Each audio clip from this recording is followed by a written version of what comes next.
진행하겠습니다. 네, 아까 전에 지금까지는 여러 가지 숫자형 아니면 뭐 문자형 그런 자료형들을 다뤘는데, 이 자료 구조들, 자료형들을 담기 위한 구조를 자료 구조라고 이야기합니다. 반복 자료형이라고 하기도 하고요. 종류로는 뭐 여러 가지가 있지만 일단 대표적으로 크게 이 네 가지가 많이 쓰여요. 리스트랑 튜플이랑 딕셔너리, 집합. 리스트는 아까 전에도 봤지만 이렇게 생긴 거, 이런 것들을 리스트라고 부르고요. 대괄호 안에 들어가게 되죠. 그리고 튜플은 대괄호가 아니라 그냥 괄호 안에 들어가게 돼요. 네. 리스트랑 다른 점이 있다면 튜플은 변경이 안 돼요. 리스트 같은 경우에는 뭐 데이터를 추가하거나 없앨 수 있거든요. 근데 튜플은 추가하거나 없애는 게 불가능합니다.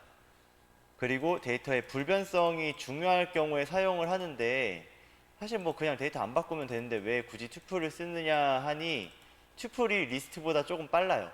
네, 그래서 튜플을 많이 쓰고요.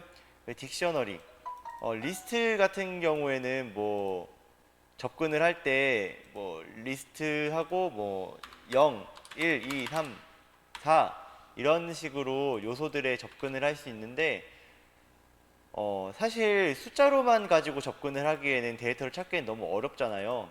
그래가지고 인덱스가 아니라 키워드로 데이터를 찾기 위한 자료 구조가 바로 딕셔너리입니다.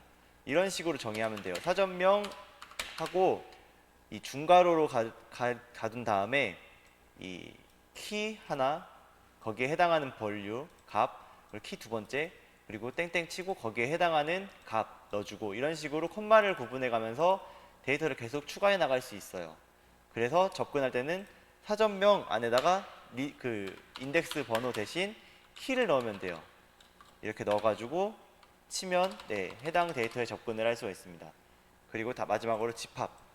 네, 여러 가지 데이터를 추가하는데 다른 것들은 중복된 데이터들을 계속 추가할 수 있거든요. 중복된 데이터를 원하지 않는 경우 이 집합을 사용을 합니다. 중복된 걸 넣어도 하나로 다 합쳐져요. 그래서 그리고 원소가 순서대로 저장되는 게 아니라 넣은 순서대로 저장되는 게 아니라 자동으로 이렇게 오름차순으로 재배치가 됩니다. 그래서 한번 리스트부터 한번 찾아보도록 하겠습니다. 리스트는 어떻게 정의하느냐? 리스트를 여기다 정의를 해볼까요? 대괄호 하고 1, 2, 3, 4 하면 이게 리스트 정의 끝이에요. 프린트 리스트 하면 이렇게 1, 2, 3, 4가 그대로 나오죠. 근데 자료에 접근할 때는 문자열에서 사용한 것처럼 인덱스를 사용을 합니다. 예를 들어서 인덱스 0을 쓰면 첫 번째 요소인 이 1이 나오고요. 3을 쓰면 네 번째 요소인 4가 나옵니다. 0부터 시작한다는 사실에 조심을 해가지고 다루면 금방금방 다룰 수 있을 거예요. 이런 식으로 다룰 수도 있지만 맨 끝에 것부터 접근하고 싶을 때도 있잖아요. 그래서 마이너스 1을 쓰거나 마이너스 2를 쓰거나 그런 식으로 거꾸로 접근을 할 수도 있습니다. 여러 차원으로 되어 있는 경우 리스트명하고 인덱스를 여러 개를 쓸 수 있다고 되어 있는데, 이거는 무슨 경우냐면 리스트 안에 또 리스트가 있는 경우예요. 이런 식으로 이런 식으로 리스트 안에 리스트가 있으면 0으로 접근하면 또 리스트가 나오잖아요. 이 리스트 안에서 또다시 요소에 접근할 때 이런 식으로 다차원 리스트를 만들 수도 있어요. 그래서 뭐 1차원, 2차원, 3차원 뭐 이런 식으로 늘려나갈 수 있겠죠. 그리고 여러 개의 자료 접근을 할 수 있습니다. 문자열에서 슬라이싱이랑 동일한데, 슬라이싱이랑 동일한데, 자, 여기서 리스트 시작부터 마지막까지 다 뽑아내고 싶다. 그러면 이런 식으로 시작부터 네 번째 거까지 뽑아내고 싶다. 그러면 이런 식으로 써놓으면 돼요. 뭐 두 번째 거까지만 하고 싶다. 이런 식으로 땡땡을 쳐가지고 표현을 하시면 됩니다. 이거 말고 다시 1, 2, 3, 4 이런 식으로 원하는 것들까지만 골라낼 수가 있어요. 근데 마지막 번호는 마이너스 1을 해준다고 생각을 하시면 돼요. 그래서 이런 식으로 여러 개의 요소들을 끌어올 수도 있고 0번과 3번과 4번을 뽑아내고 싶다 이런 식으로. 아이고 4번이 없죠. 0번과 마지막 것만 뽑아내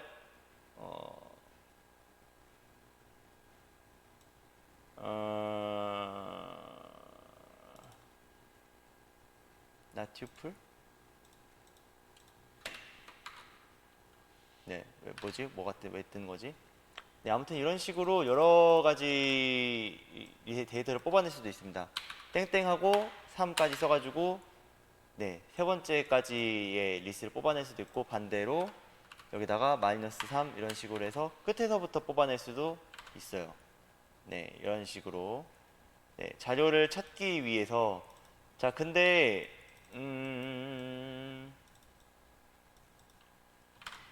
근데 내가 예를 들어서 3번을 뽑아내고 싶어요. 예를 들어서 3을 뽑아내고 싶다.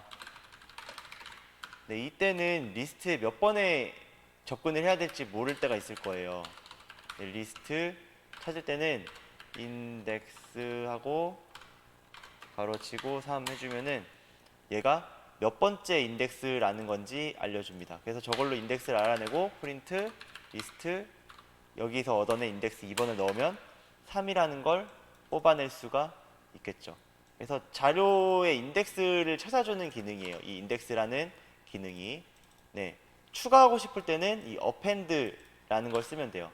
예를 들어서 요 리스트 사이에 리스트 append 뭐 5를 추가하고 싶다.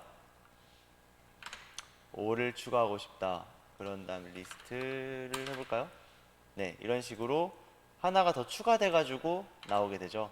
그리고 인설트, 이거는 뭐냐면 이 append라는 거는 마지막에 뽑아내게 되잖아요. 리스트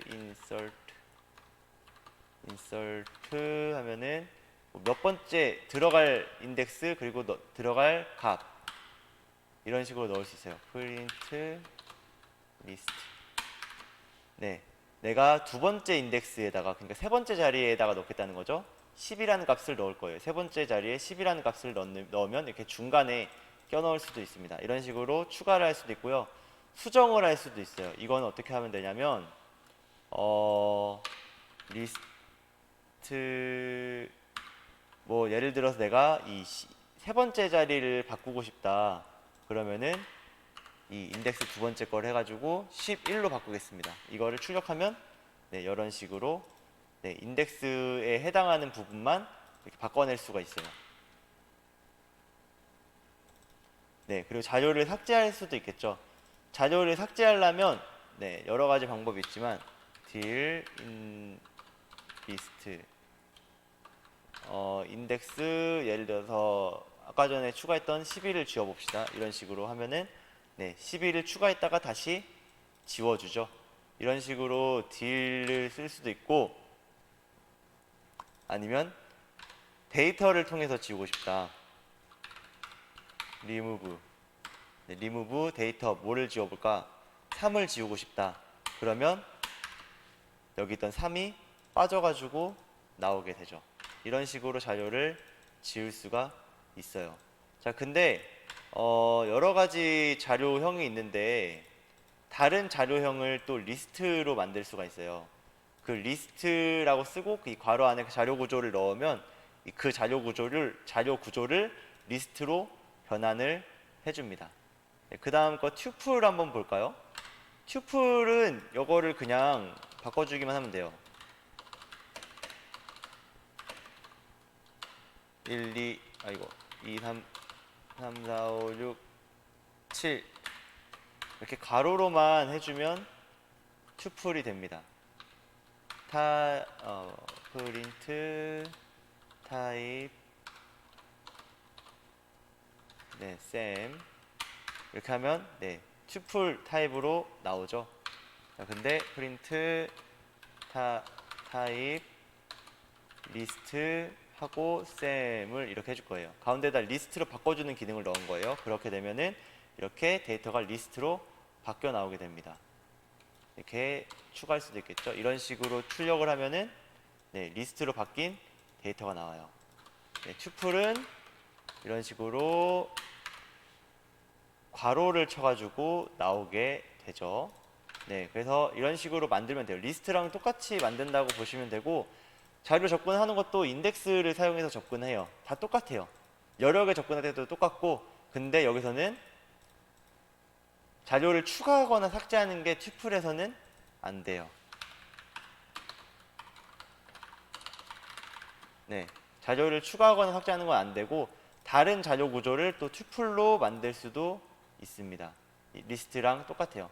딕셔너리는 이런 식으로 합니다. 만듭니다. 한번 만들어 볼까요? 예를 들어 쌤이라는 사전을 만들 거야. 한글 사전이라고 하죠. 선생님의 이름 할까요? 이름은 값으로 이진한, 뭐 나이 땡땡 몇이 좋을까? 100살 합시다. 그리고 키는 2m 라고 해봅시다. 그러면 출력을 한번 해봅시다. 자, 타입 뽑으면 딕셔너리라고 나오고요. 프린트 셈을 해보면 네, 이 딕셔너리는 이렇게 중괄호로 쳐져가지고 이렇게 나오게 됩니다. 그리고 리스트로 변환을 해주면 내용이 남는 게 아니라 여기에 해당하는 그 키값만 남아요. 키값만 남아가지고 리스트화가 됩니다. 네, 내용만 리스트화 할 수도 있어요. 조금 이따 다시 한번 해볼게요. 네, 그래서 사전은 이런 식으로 중괄호로 감싸가지고 정의하면 되고요. 사전에서 데이터를 접근하려면 이런 식으로 접근할 수 있어요. 쌤인데 쌤의 이름을 알고 싶어. 이름. 그러면 이렇게 뽑으면 이진한이 나옵니다. 나이를 알고 싶어. 여기다 나이를 치면 네, 여기에 키에 해당하는 값을 보내줘요. 자, 근데 여기 없는 거, 뭐 여자친구, 여부 이렇게 치면은 여기 없는 거죠.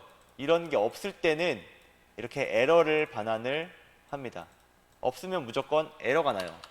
그럼 되게 불편하겠죠. 그래가지고 이 get이라는 기능이 있습니다. 자, get이라는 기능을 쓰면은 get이라는 기능을 쓰면 키로 이름 쓰면은 아까 전에 그 인덱스로 찾았을 때랑 똑같이 나와요. 근데 여기서는 여자친구 여부라고 쳤을 때 에러가 안 나고 non이라고 나옵니다. 그래서 키가 없을 때 에러를 발생시키고 싶으면은 이런 대괄호로 쓰시면 되고, 키가 없어도 에러 없이 그냥 쭉 코드를 진행시키고 싶다. 그러면 get을 사용하시면 됩니다. 네.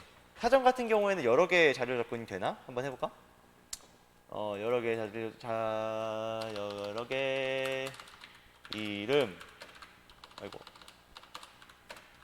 나이, 네, 하나밖에 안 나오는 것 같네요. 헛소리 해보면 익스페드는 알고 3. 네, 아무튼 사전에서는 여러 개의 데이터를 동시에 얻는 건 선생님 어떻게 하는지 모르겠네요. 만약에 찾은 사람이 있다면 여기다가 내용을 추가해주면 정말 고맙겠습니다. 튜플도 이게 되는 건가? 튜플에서도 되는지 안 되는지 해보고 된다고 하면 알려주시면 정말 감사하겠습니다. 여기다 써주면 정말 고맙겠어요. 네, 그리고 자료를 추가할 수도 있어요. 이런 거. 자, 처음에 쌤을 뽑아내면 저렇게 되잖아요. 근데 쌤에 접근을 하는 거예요. 뭐 여자친구 여부라는 걸 추가할 수 있겠죠. 여기다가 true라는 걸 넣어놓읍시다. true 값을 논리 값을 넣어놓읍시다. 그러면 프린트를 해가지고 쌤을 출력을 하면은 네, 이런 식으로 내용이 추가가 돼요. 키 그리고 값이 이렇게 추가가 됩니다. 네, 이런 식으로 자료를 추가할 수 있고요. 자료 수정도 이렇게 하면 돼요. 자료 수정도 이거를 false로 바꾸면은 네, true였다가 자료가 false로 바뀌죠. 네, 이런 식으로 딕셔너리는 이렇게 다룰 수 있어요. 네, 다른 것들로 네, 이렇게 하시면 되고요. 네, 자료 파악, 자료 조작 이런 것들은 여러분들이 한번 읽어보시면 이것들이 어떤 것들인지 알 수 있을 거예요. 예를 들어서 리스트에 솔트를 쓰면은 보통 리스트는 넣은 순서대로 데이터가 들어가잖아요. 이거를 쓰면은 오름차순 순으로 정렬을 해줍니다. 마치 집합처럼 뭐 이런 기능들이 있고요. 그리고 리스트 그리고 팝, 이건 뭐냐면 데이터를 한번 사용하고 다시 안 쓸 때가 있어요. 그런 경우에 한번 꺼낸 다음에 자동으로 지워주는 기능이에요. 뭐 쓴 다음에 그 리스트에서 자료 지우는 거를 자료 삭제를 써도 되긴 하겠지만 코드를 조금 간결하게 만들고 싶을 때 쓰면 되겠죠. 딕셔너리 관련해서는 이런 것들이 있어요. 이런 기능들이 있어요. 뭐 데이터 추출하고 싶은 거. 그러니까 예를 들어서 키값만 리스트로 뽑아오고 싶어. 그럼 이렇게 하면은 어라? 네, 괄호를 쳐줘야죠. 아니?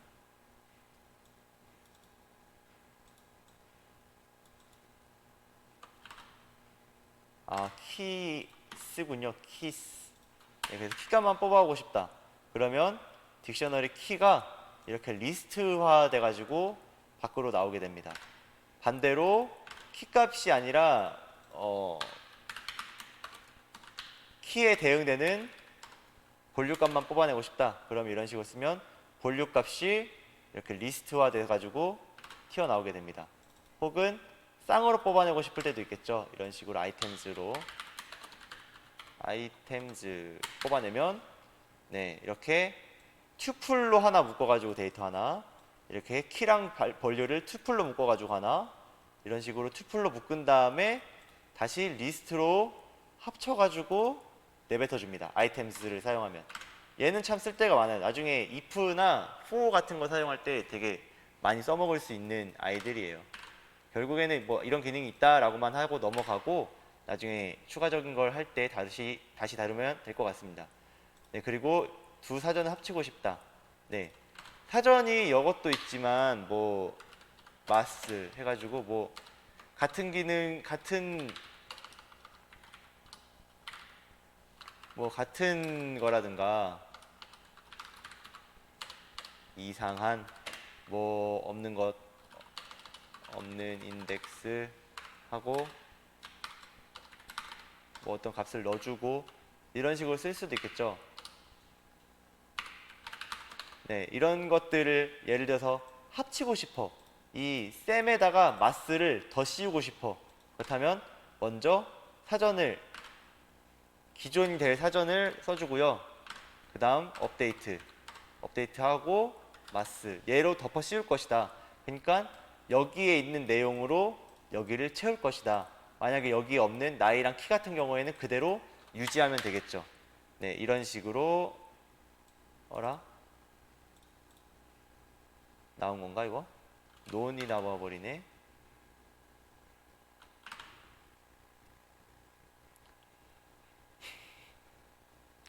뒤에 내용 아사전에 덮어 씌운다. 업데이트 이거 나와야 되는 건데 왜 안 나오지?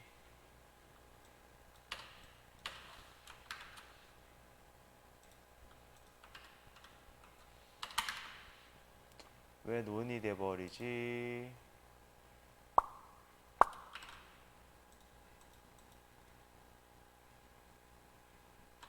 업데이트 맞는데? 프린트 셈 프린트 마스 얘를 합치면 업데이트가 돼야 되는데 안 되네요. 네, 혹시 뭔가 에러가 생긴 건가? 내가 잘못 넣은 건가? 혹시 방법을 아는 사람들은 여기다 추가해주면 좋겠네요. 고마울 것 같아요. 네, 그리고 집합 관련 정의하려면 집합이 아닌 네, 우리가 아까 전에는 이런 식으로 괄호만 감싸주면은 정의가 됐잖아요.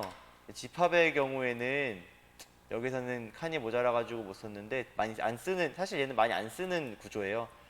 네, 집합 같은 경우에는 그냥 괄호로만 표현해 주는 게 아니라 이 set이라는 명령을 줘가지고 정의를 해야 돼요.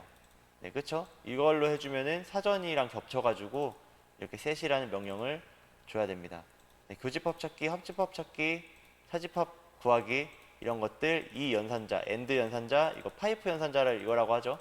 그리고 마이너스 연산자 이렇게 해가지고 각각의 연산들을 해가지고 집합을 구할 수도 있습니다. 네, 그래서 오늘은 여기까지 저장을 해가지고 오늘은 연산자와 자료형, 문자 자료형, 자료 구조에 대해서 이야기를 했었습니다. 다음 시간에는 함수에 대해서 한번 이야기를 해보도록 할게요. 네. 그러면 여기까지 네, 내용을 마치도록 하겠습니다. 녹화를 안 해놨네. 네, 고생했습니다.